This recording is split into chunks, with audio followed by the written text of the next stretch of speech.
Hey folks, thank you for taking the time to be here today.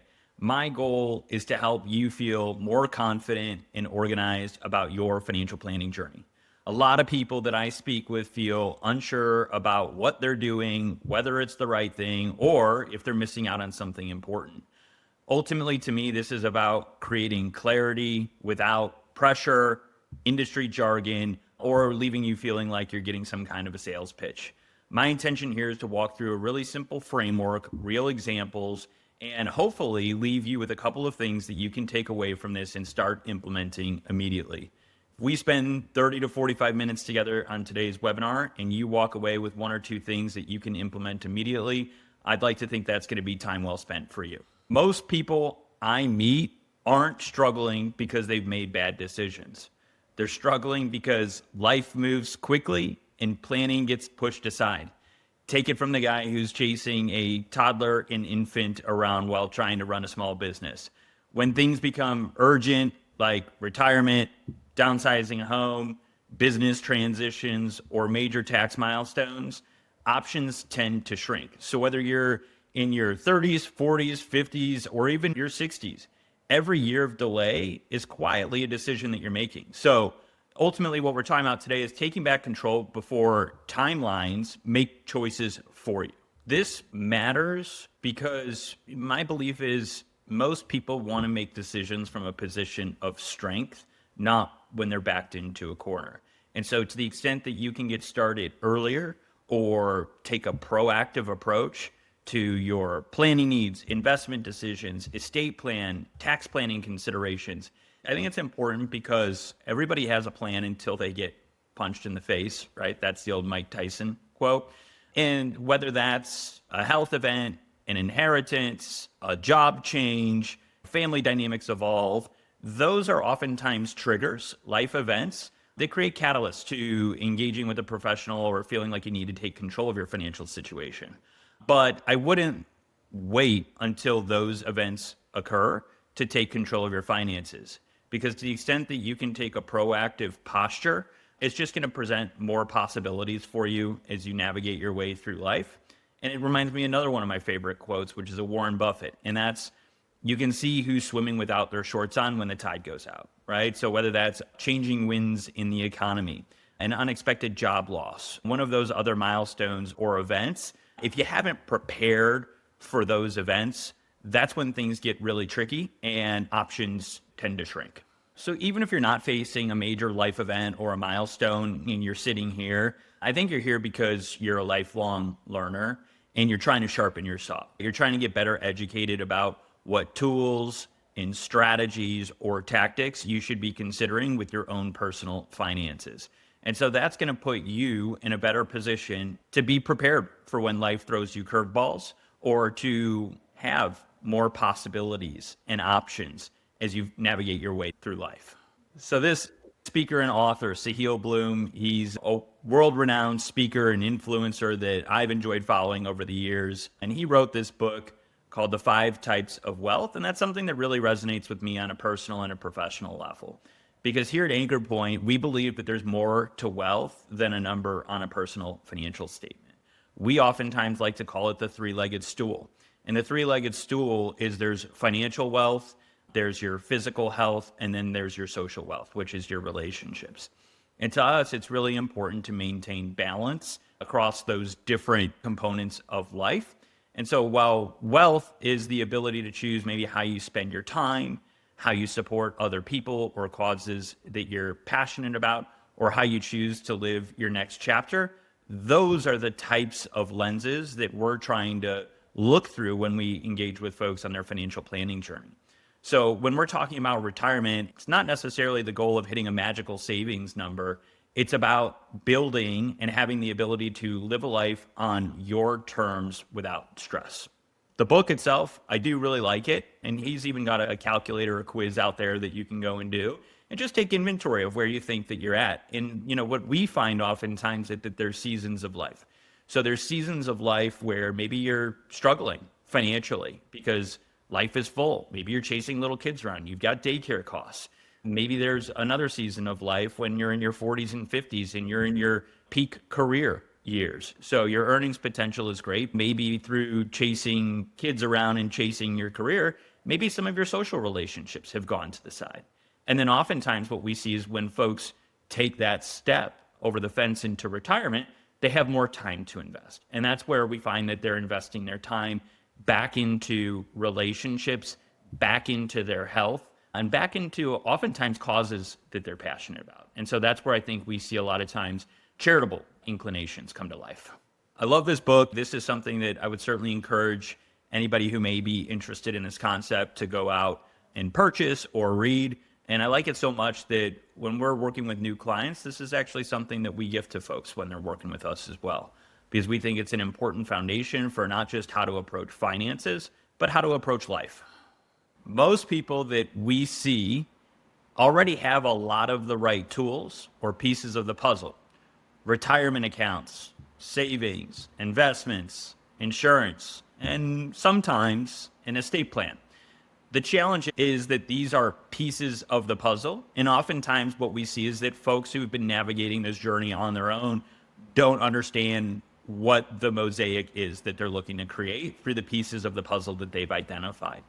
So ultimately what we're trying to do here is putting the picture on the box. We're trying to put the pieces of the puzzle together and construct the mosaic in a way that allows you to live your ideal life on your terms, and identify holes in the boat, as I like to describe it, in the process.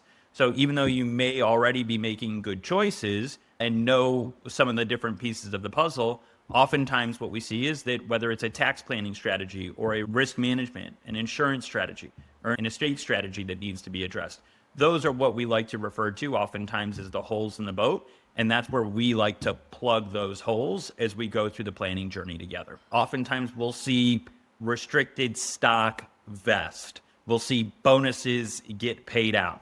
And then folks will turn around and say to us, okay, either how do I solve this tax problem, or what do I do with this bucket of money that I have to invest? The bottom line is, unless you're the Elon Musks or the Warren Buffetts, most of us live in a world of or, not and. And so the idea there is, okay, you know the pieces of the puzzle, but what buckets does it make the right sense for you to contribute to? How do we triage? How do we prioritize?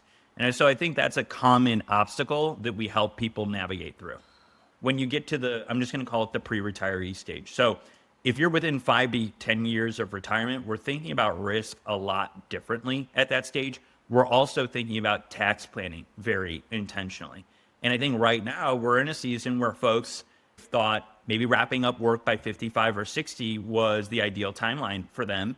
Now what we're finding is that the healthcare subsidies folks have enjoyed for the last 5 years, more or less, are likely going away. So healthcare planning is becoming incredibly expensive and important. And that's a great example that represents an opportunity for proactive tax planning. In our humble opinion, the 4 planning pillars boil down to estate, investments, taxes, and income.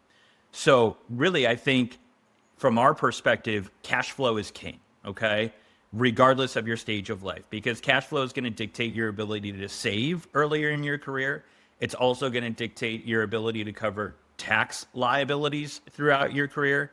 And then it's always going to dictate the retirement planning strategy. So I think income and cash flow are number one, followed by taxes. And so when we're working with folks, we have to have the tax return. That to us is the blueprint to help us understand what's impacting not just your cash flow, but your lifetime tax bill. And so I think many of us have been wired to think that the objective from a tax planning perspective is get your tax bill as low as possible in the current calendar year. We like to reframe that a little bit differently to think about taxes as a lifetime expense. And so we're looking at the big picture, where I think a lot of us have been wired over the years to just think about the current calendar year from a tax planning perspective. And the statistics behind the estate piece are staggering. So a lot of times I think people hear the words estate planning and they think, oh, this is for the uber wealthy, or this is for older folks, later stage of life. No, estate planning is something that applies to every single person, every single adult, regardless of wealth, regardless of stage of life. It doesn't mean estate planning needs to be expensive or super sophisticated. but I can make that blanket statement that everybody needs to be thinking about estate planning. And from our perspective, this is part of the work that we do every single day with our clients. For folks that haven't navigated that world, I think what we often hear is that everybody's heard a horror story on the estate front. And where we sit, we like to say that financial confusion and personal grief make for a horrible cocktail. So it's not always the most uplifting conversation, to be candid, but it's critically important nonetheless. So that's a great example of something that everybody needs. And yet I think there's a lot of myths that we can dispel about how sophisticated or complex it needs to be and or how expensive it can be. We're throwing out these 4 planning pillars, and it might feel like those are overwhelming. And I think it'd be pretty natural to sit in your seat and wonder, which one of these do I tackle first? So even though it can feel complicated or overwhelming, it doesn't need to be. And oftentimes what I like to say is the best way to eat an elephant is one bite at a time. And so I think it's important to take inventory of where you're at presently and get into triage mode. So if this is the first time you're hearing about estate planning and know you haven't done any of that, and you've got little kids running around at home, okay, then that might be first order of business for you. If you know that you've already done some great work on the estate planning front over the years and you feel confident about where you're at on that front, then maybe looking at one of these other pillars is the first area to triage, whether that be tax planning or investment in risk management. Triage mode is important in putting the dominoes in order in a way that helps you make progress over time, I think is the real key that we're after. We've already talked a bit here about estate planning, but I think it's important to take a step back and really identify what is it and what do you need to consider when you hear the words estate planning. In its simplest form, it's making sure that the right people are put in the right place to make decisions for you if you're unable to do so, and that the right people receive what you intend without confusion or stress. And so I think there's really layers to the estate planning work, at least that we do. And that does start with having core legal documents in place. And so that might be a will, a trust, power of attorney, just to name a few. And then within that, again, it's having the right people in the right roles so that they can serve for you if you're unable to do so. But then it goes beyond that. And we like to make sure that ownership and beneficiary designations are squared away. So just because you have the documents in place does not mean that your financials will pass to the right people at the right time according to how you intend. This is one of the most common gaps that we see from an estate planning perspective, is people spend money and time creating the documents, but then they don't get their financial affairs in order or aligned with the great work that they did creating those documents. That's something that we help out a lot with. And then I would say is more of I'm just going to call it the touchy-feely work. And that's hard conversations. So being able to have the conversations with your executors, your beneficiaries, your trustees to say, here's the role that I intend for you to serve and here's why. But getting out of the legalese of what those documents spell out and really getting into, here's what's important to me. Here's some of the lessons that I've learned over the years. Here's what's important to me. I really want to make sure certain things happen and certain things don't happen when I'm not around. And I think that's the part where having conversations with family, friends, colleagues, anybody that may serve in those capacities for you, quite frankly, has the potential to be some of the most transformative work that you can do along your personal financial planning journey. I think it's also important to say, oh man, estate planning sounds morbid. I'll get to it some point in the future. What's the downside to not doing this? The downside to not doing this is letting the government decide for you. And I think that's a reality that most folks want to avoid. And I think that's where some of the horror stories of the lack of estate planning you'll hear about. And that's what creates strife, confusion, frustration, and cost for families when that work hasn't been done over the years. Doubling down on common estate gaps or mistakes that we see, this happens all the time. I spent the money, I spent the time, I think I did some really great work creating my will, my trust, and powers of attorney. But oftentimes what we'll see is that folks did not take that next step to make sure that ownership and beneficiary designations are aligned with the great work that you did on creating these legal documents. So oftentimes what we'll see is outdated beneficiaries. That might be an ex-spouse. That might be a parent. That could be a brother or sister, right? Or, oh man, I put my beneficiary designations in place when I had one child. Now I have 2 or 3 kids. So outdated beneficiary designations are probably the most common mistake that we see when we're reviewing estate plans. The second would be no contingent beneficiaries. And what that means is if beneficiary 1 is no longer around, who do you want to be your contingent beneficiary, secondary beneficiary? Oftentimes that's spouse is primary, kids are contingent. And then also thinking about how tax law has evolved over the last 5 and 10 years, a lot of times what we'll see is retirement accounts left to trust by accident, okay? And that can create sticky messes in terms of the tax landscape that now exists today. Can trusts still function as beneficiaries for retirement accounts?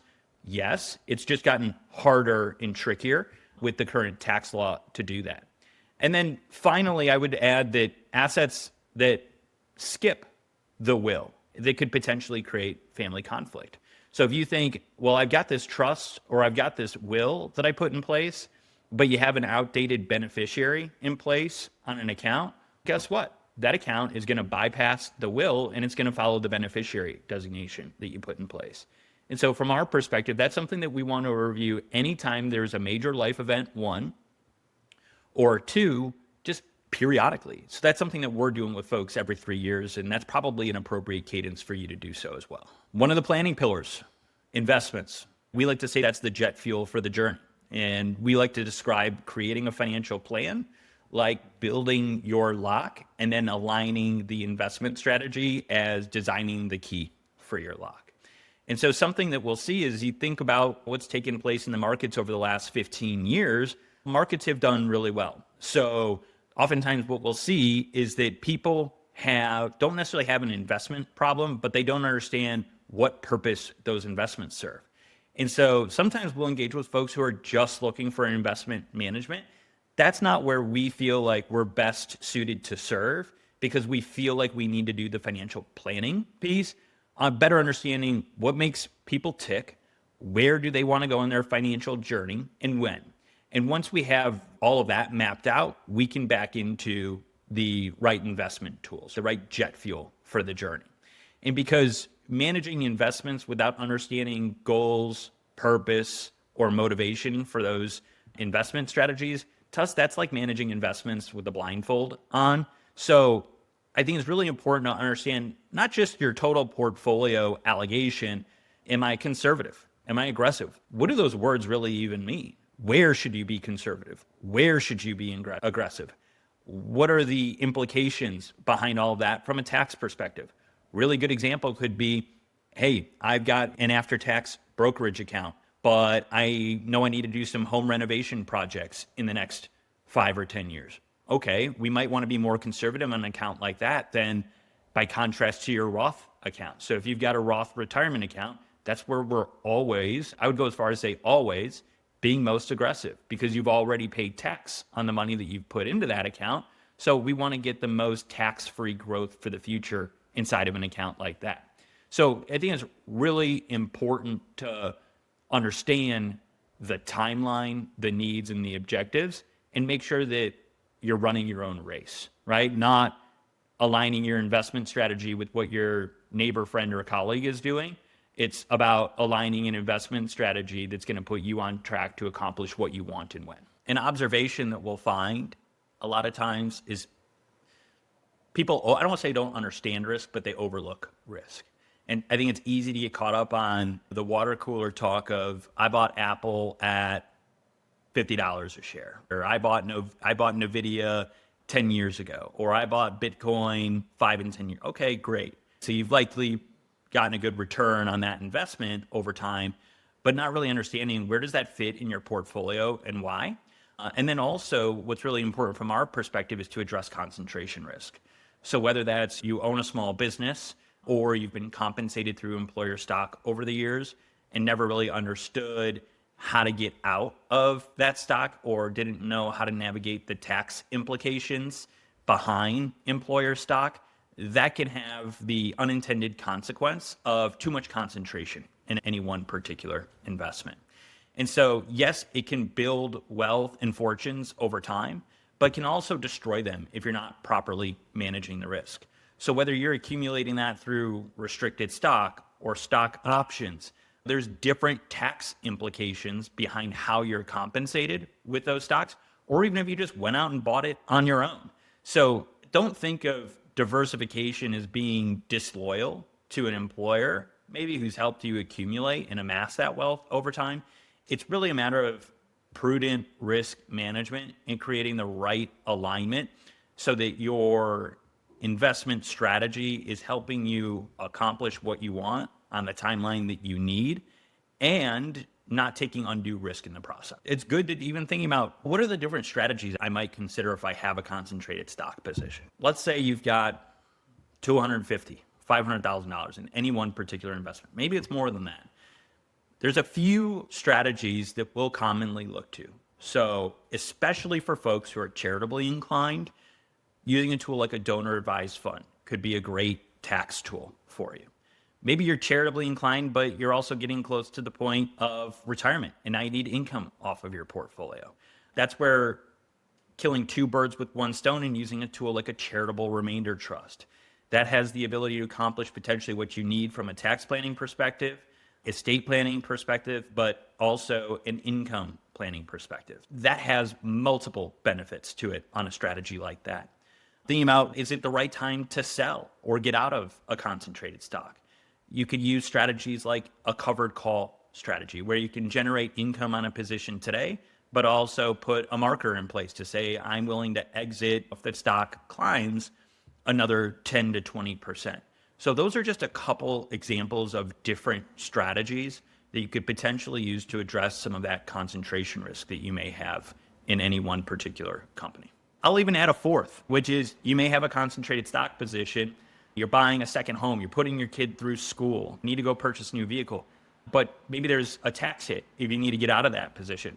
Another option could be leverage. You could establish a line of credit, use that position as collateral, and then borrow against it. But I think a lot of people who may be tuning in are hearing what a covered call strategy is, or a charitable remainder trust, or a securities back line. It's like, okay, I said I wasn't going to talk about jargon here, but here I go. So these may be strategies you haven't heard of before, and that's okay. That's where I think doing proper due diligence makes a ton of sense. And I'd be happy to have that conversation about, okay, well, I know what these different tools are. Which one makes the most sense for me? There are ways to address this concentration risk. I just rattled off a few there. And a lot of times what we'll do with folks is we'll put these different strategies on a menu and collaborate about, okay, well, I like this, but I don't like that. And here's what's important to me and why. And that helps us narrow down maybe 2 to 3 good strategies and ultimately hone in on one that makes the most sense. Or maybe a combination of a few. This, I think, is another great common misconception in personal finance. And that's tax planning over time rather than in a single calendar year. So a lot of folks think planning for taxes is all about the April 15th deadline and it only happens once a year. The reality is it happens throughout the year, but also across a lifetime. So there's high income years, lower income years, and years where the IRS says, okay, it's time to start taking distributions later in life. And that's called required minimum distributions. So understanding how these phases of life fit together can help you reduce lifetime taxes instead of calendar year taxes. And I think that's critical. So whether that's utilizing tools like Roth conversions, backdoor Roth IRAs, mega backdoor Roth IRAs, charitable giving strategies like donor advised funds, or you get a little bit further out and there's charitable giving strategies like qualified charitable donations when you get out into your 70s. These are various tools that you might consider depending on stage of life, but I think it all needs to be done within the context of thinking about a lifetime tax bill rather than a calendar year tax bill. Many households have what we'll call opportunity windows. These are time periods where income is naturally lower. Maybe you're between jobs. Maybe you're starting a business. Maybe you're on the verge of a big promotion. Or maybe you decided to wrap up work a bit early.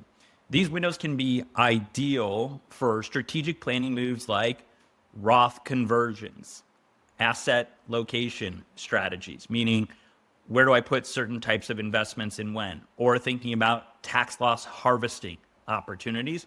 And I think a big one too is oftentimes it's charitable giving strategies. And this is the part of the work that we do that gets us really geeked up. This is where I think there's an opportunity to add massive value, but also get really creative. And this is the fun work that we do. So whether that's purchasing a second home, doing a big home renovation, trying to get your kids through school, trying to start a business, or trying to retire early. Those are all major life milestones that oftentimes present these windows for creative planning opportunities. And part of what we love doing is turning windows through doors and helping clients step through those doors with confidence. Once the paychecks stop, the question often becomes which account funds retirement first? And the order matters because it affects taxes, portfolio longevity, and maybe the biggest one, I'd say especially early on, is peace of mind, just having confidence in the approach that you're taking. A thoughtful withdrawal plan can create a steady, predictable income stream that supports your lifestyle. And so there's a lot of different schools of thought on this. I think maybe one of the most traditional is go from your taxable accounts first, tax deferred next, and then tax free. In practice, I think this ebbs and flows all the time. And I think that's what creates these opportunities of how do we marry together different planning strategies, different tax planning strategies, different risk management strategies based on where our clients are at in their stage of life. So a good example could be, hey, we need a big distribution next year because we're going to take a big family vacation. We're going to do the home renovation. Well, I mean, that could be a life event for you that would trigger a change in terms of how we're approaching the risk management and the income planning piece. And in our business, we call this managing for sequence of return risk. I like to call this the soap bar effect. And what I mean by that is sometimes the more you touch something, the less that you're left with. And that can be because market pullbacks erode investment returns or paying taxes erode investment returns. So I think we've all heard it's not just about how much you make, it's about how much you keep. And market risk and taxes can both have a big impact on that over time. Sometimes we'll hear, I need the perfect plan. And that takes me back to, again, one of my favorite Mike Tyson quotes, which is everybody's got the perfect plan until they get punched in the mouth. So I think the reality is strong plans include guardrails and contingencies. So having the ability to be flexible rather than rigid in the planning approach. So that could be what happens when the market drops 20%, which, oh, by the way, on average happens once every 5 years. A correction in the market happens on average, down 10% once every other year. Or what happens if you're between jobs unexpectedly?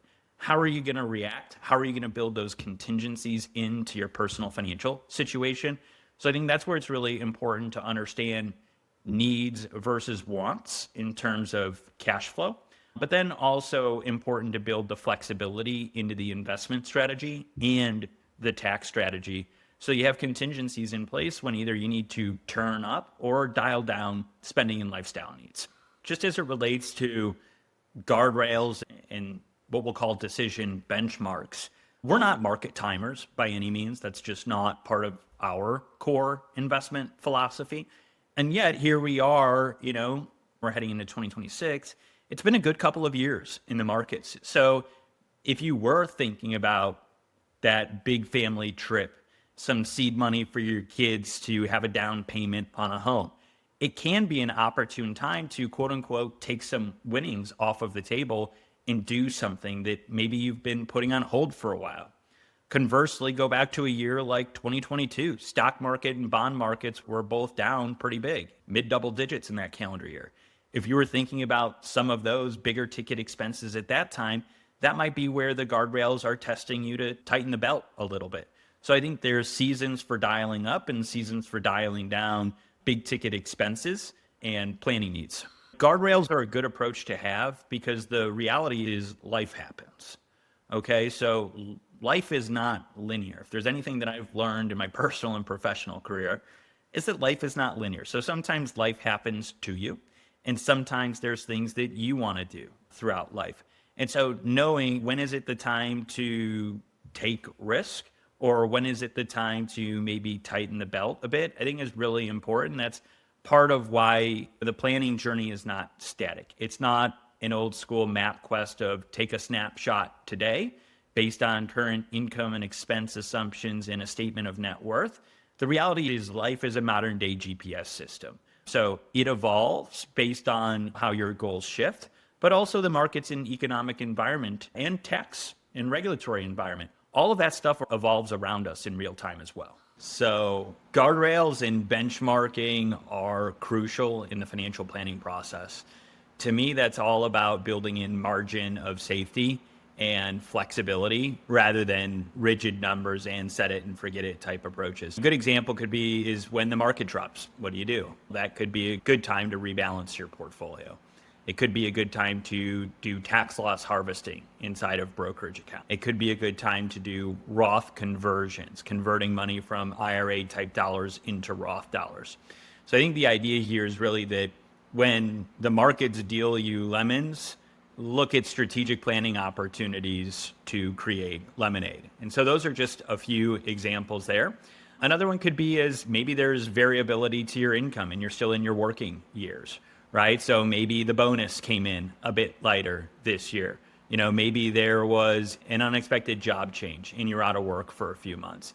So I think the idea here is knowing your cash flow first and foremost, knowing what different kind of levers, tools you can pull based on the situation, and know whether it's, times to live it up when, maybe the wind is at your back, whether that be markets or good earning years, or know when to tighten the belt when maybe the wind is in your face a bit. I think guardrails are really all about, is it time to press on the gas or is it time to pump the brakes a little bit?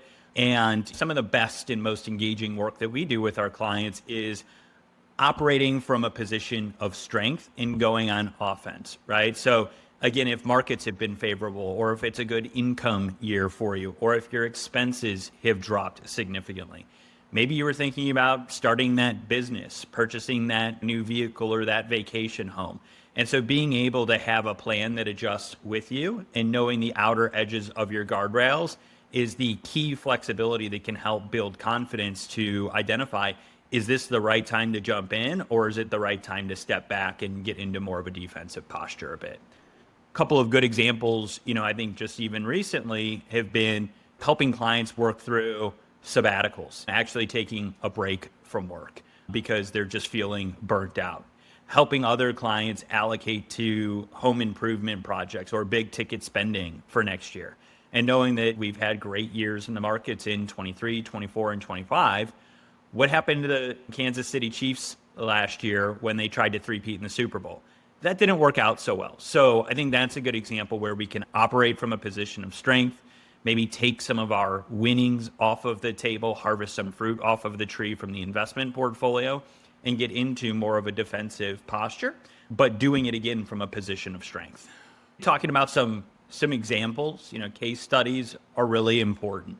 Right. And one example here is a recent new client that we started working with who's in their early 60s, and they came in with savings, investments, a paid off home, but no real plan, or I'll just say alignment with what is this money doing for me near term and what do I need it to do for me over my lifetime and after my lifetime, quite frankly. So once we were able to align their estate documents, ownership and beneficiary designations, investment strategy, and tax strategies, we were able to put together a beautiful income plan. And really, nothing about their assets had changed, but what we did is we created great alignment in terms of what specific buckets of money we're going to do near term and over time, and doing it in a way that really helped them accomplish what they wanted from a charitable giving perspective, transferring wealth to their adult children, and helping fund education for their grandkids. So I think what's really interesting, sometimes people come in and they'll have a magic number in mind. I need $2 million and then I'm at my destination. Or I need $5 million and then I'm at my destination. The reality is I've worked with people who have been able to retire comfortably on $750,000 in investable assets. I've also worked with folks who have $5 million in investable assets, and we need to have conversations with them about, maybe tightening the belt a little bit, or their lifestyle is actually in excess of what their financial plan can support. And so I think that really just speaks to how everybody needs to run their own race, and the whole financial planning journey is very personalized to the individual. What we've observed is that having a financial plan is a beautiful tool for clients, but it's also important to be mindful of how the financial plan meets your ability to be coached, to also be vulnerable, to really identify what are your stressors in life, and then how do we tackle those head on, and then the behavioral biases that clients may have. So good examples there could be concentrated stock in employer stock, or maybe there's a legacy investment that was inherited and passed over the generation. So now that has sentimental value tied to it. Those are some of the behavioral things that we need to work through over time. And to the extent that where we're really doing our best work is people who are able to articulate, what is it that's keeping them up at night? What's really stressing them out?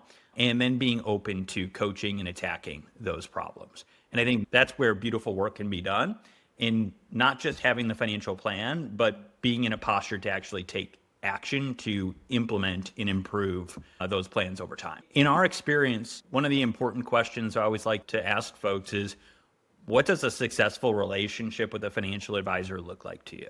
And I think that's, if I'm sitting here listening to this webinar, that's something that I'm asking myself. And in no particular order, it's, do I like this professional? Can I trust this professional? And can they help me achieve what I want on a timeline that I desire? And that's really the value proposition there, because I think it's really easy in this world of personal finance to get caught up on what is the cost of the advice, right? Or what is the cost of the advice net of the return on investment? And I think thinking about cost with blinders on is, and what I mean by that is, I hate to use a cliche, but cost is only relevant in the absence of value. What I mean by that is, yes, there's a cost to doing work together, and the hope or expectation is that value will be delivered in the process.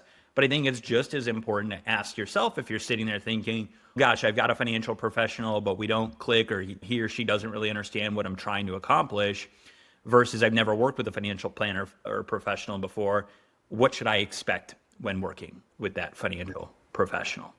And when you're thinking about the cost, I think it's just as important to think about not just what does this service cost, but what is the cost if I don't hire a financial professional, or I don't put a team around me to help me navigate waters that are a bit uncharted to me.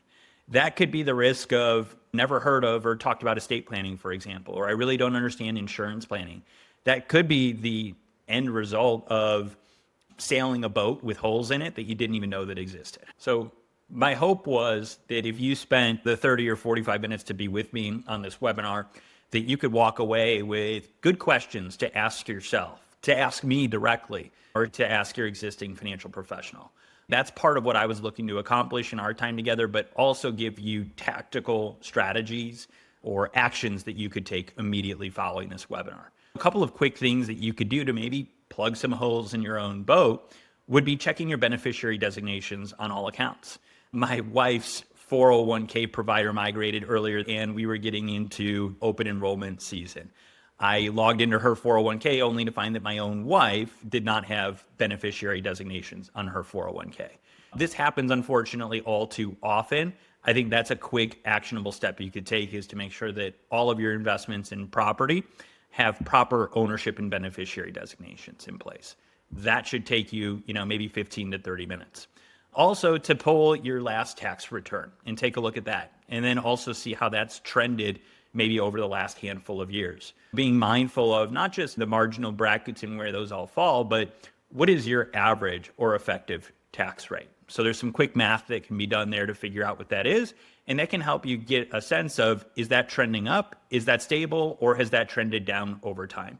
Because that will play into a variety of decisions that you make from an investment and tax planning perspective, like, do I contribute to pre-tax or Roth accounts inside of a retirement plan? Should I do charitable giving tools like donor advised funds? How am I tying that into equity compensation? So again, that might be something where you identify the data in the trend line first, but then consult with a professional, and I'd be happy to chat about, okay, now that I know this data in trend, how does that tie into my situation? What decisions I make? And then just taking inventory. That's a big one. So listing all of your accounts in one place. What do you own? Where is it? What type of account is it? And then what fees or tax implications are associated with it? Because I think the minimum buckets that everybody needs to have is an emergency reserve, retirement accounts, whether that's pre-tax or Roth. I think everybody ought to have brokerage accounts, which is more flexible, long-term spending type accounts. And then arguably, maybe you need a healthcare bucket and an education bucket, depending on your stage of life and situation. But taking inventory on all of this is something that you should do at least annually, and understanding, okay, if I have these different tools and types of accounts, what buckets do they fit in and what purpose do they serve? The other option is if all of this feels overwhelming to you and you don't know where to start, then pause, reach out, and seek guidance and help. Whether that's me or somebody else, if this starts to feel overwhelming at any given time, I think that's a pretty good indicator that it makes sense to consult somebody where this is their area of expertise. The path of least resistance for most people, in my experience, is to be the ostrich. Put your head in the sand and say, when I get the next promotion, or when I get my next bonus, or when my kids are out of the house, or when my kids are done with, whatever it may be, there's always a reason to kick the can. And where we really want people to be is in a place of proactivity and action so that they can control their present and their future. An interesting observation here is when you have confidence in your financial plan and your investment strategies are aligned with the financial plan, that's put you on a path to feel confident and fulfilled in life.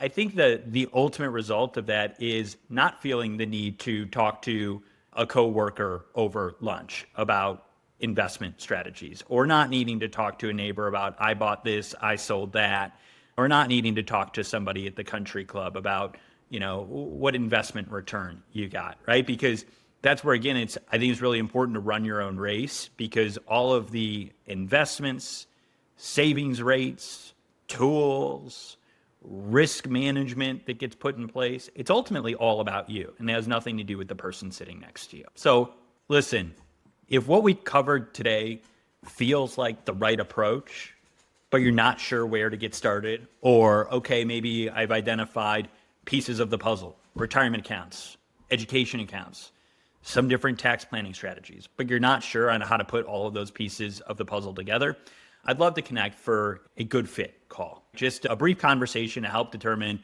whether this framework is a good match for your situation and see how we can assist you on your journey.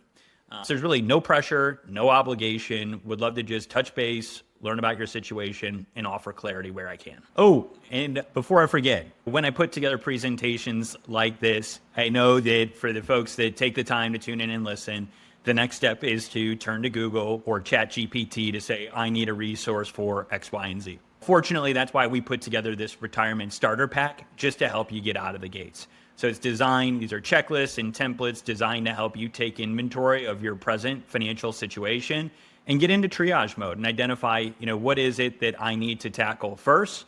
And then what do I need to tackle over time to put me on a path towards a successful and fruitful retirement? We've covered a lot today. What I've learned in the years of doing this and hundreds of people that we've worked with is everybody's situation is unique. While there may be themes that run from client to client that we engage with, each situation is unique. And so what we've done is we wanted to open up some time and space for you to ask questions. So if you're wondering about something, there's a good chance that somebody else is on this webinar having that exact same question. So my intention here is to do my best to answer any questions that you might have and make this as useful and easy to understand as possible.